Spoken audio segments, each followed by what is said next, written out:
Okay, we can find that some questions about this topic in the past paper is quite the performance is not very well. So that type is the calculation of the per unit test. So we will go through this in this video.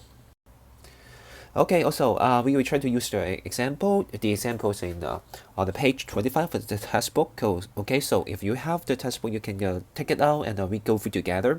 And in this kinds of past paper, that is normally they have a table here, and they provide the unit, they provide quantity, demand, and supply, and sometimes they will tell you that there is a test, okay, and then they have some conclusion in the options. Then you have to identify which one is correct or which one is incorrect. So actually, correct or incorrect is not the most important. The most important is asking you to find out several things.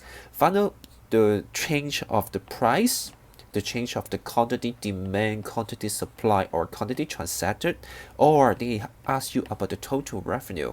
Okay, so also sometimes it's ask you about the test burden and or the elasticity of demand, elasticity of supply. Okay, so let's go for it. So for this kind of things, we have to read the question carefully first. So we have highlighted the important information, the table, and also there is a per unit test of $20 in for us. Okay, so there's nothing else. There's nothing more. Okay, so let's do it.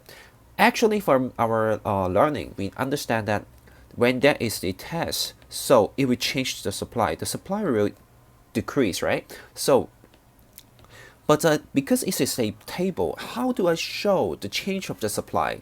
So according to the textbook, it provides a new table. It asks you to think about the affecting how the supply is being affected. So actually, the quantity supply after test will change, and these change in quantity supply together, that's the change of supply. So we have to find out that. Okay, for example, in the very beginning, we can find the equilibrium here.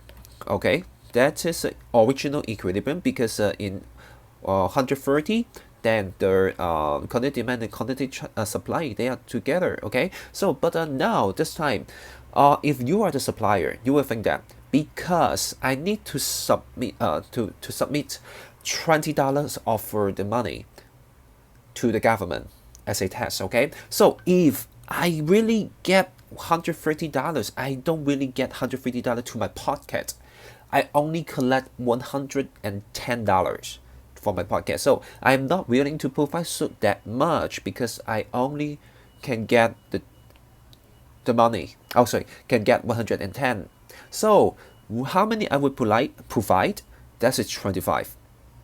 Okay, so I repeat, because I only get this amount, how much I will provide, how many quantity I will provide, according to the original table, I will know that, okay, so I will provide 25. So the new quantity supply of $130 is 25 units.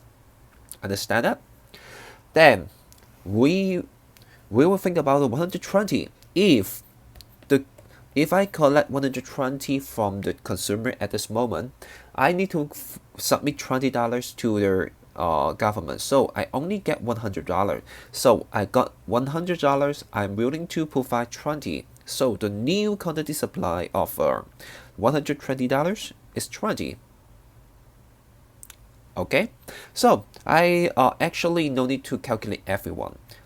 Because once you identify the first one, 25, you just copy the numbers next to it. Okay, so 25 right hand side is 30, 35. Okay, so I try to write them 30, 35, and no numbers on the left hand side anymore, so I don't know that. Okay, so here we got the new supply. Then we have to find out the new equilibrium. New equilibrium of so using the same technique, find out the price that QD and QS, they are the same. So we will find that is a new equilibrium. Okay, so that is so the price and the quantity transacted after test, that would be 140 and 30 units as a quantity transacted. Okay, so Simple. After once you can find the change of supply, then other things will be simple. So let's do it. The total test revenue. Okay, so let's do it. We try to find everything we have according to the question. Okay, we need to find the P, right? The P is 140, the QT is 30. So the total revenue, that would be sorry, 4200. Okay, but total revenue including the test amount. Okay, the test amount or test revenue, that will be, because every unit of test, that's $20, right? So and then we have the quantity transact, that is 30. So times 30, so we can find 600. Okay, we are using this is the per unit test, then this is a quantity transact, then times together we can find the test amount.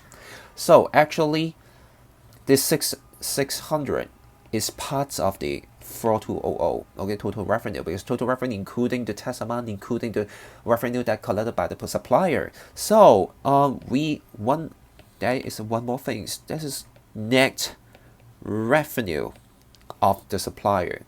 Okay, how much is that? Because they get 4200 from the consumer, but they need to submit 600 to the government. So what they have is 3600. Okay, very simple. And then we gather we have to think about the tax burden. Oh, this one is actually for not difficult. Okay, so we understand that the tax is $20. Then we have to find out the change of the equilibrium price. Original equilibrium price, that would be 130. The new one, 140.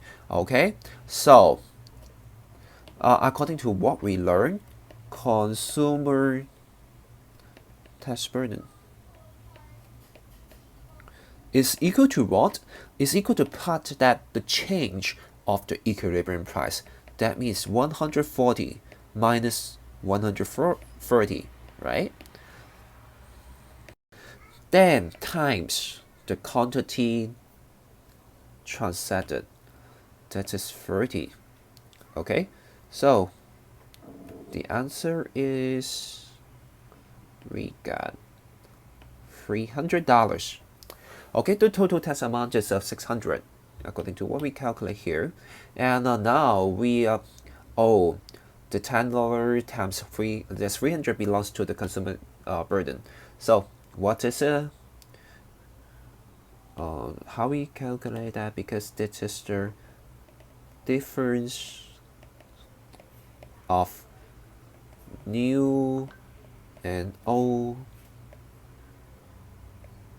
equilibrium price. Okay, and this part is quantity transacted. We use these two things times together, find the consumer tax burden. Then let's find out the producer tax burden. That will be easier. Okay, every time we try to find out the consumer part and then find out the producer, because we know that the total tax amount, that's a 600. So 600, then minus the consumer surplus, consumer tax burden, that's 300. So we got 300. Okay, so just mark out, there's a total tax. Okay, that is the consumer burden. Okay, so we have to produce a tax burden. Okay, so actually here we found all the answers already. So we can use this information to identify which one option is the correct one. Okay, so the option A, total tax revenue, that is total tax revenue. We have a calculator here, 20 times 30. 20 times 30, so we got 600. Oh no, I don't know why I always can write it. Okay, so option B, sales revenue net tax. We have that. That's a 3,600, 3600. And for the consumer tax burden, okay. So now, because consumer tax burden 300, producer tax burden 300. According to what we learned, the allocation of the tax burden depends on the elasticity of demand and elasticity of supply. So now, because they share equally, so the elasticity between demand and supply should be equal. Okay, so this time tax burden is equal to the producer tax burden, so their elasticity should be as elastic as. Okay, then the change is market price, the new one 140, the old one 130, so it's 10. Okay, so which one is correct? Option C.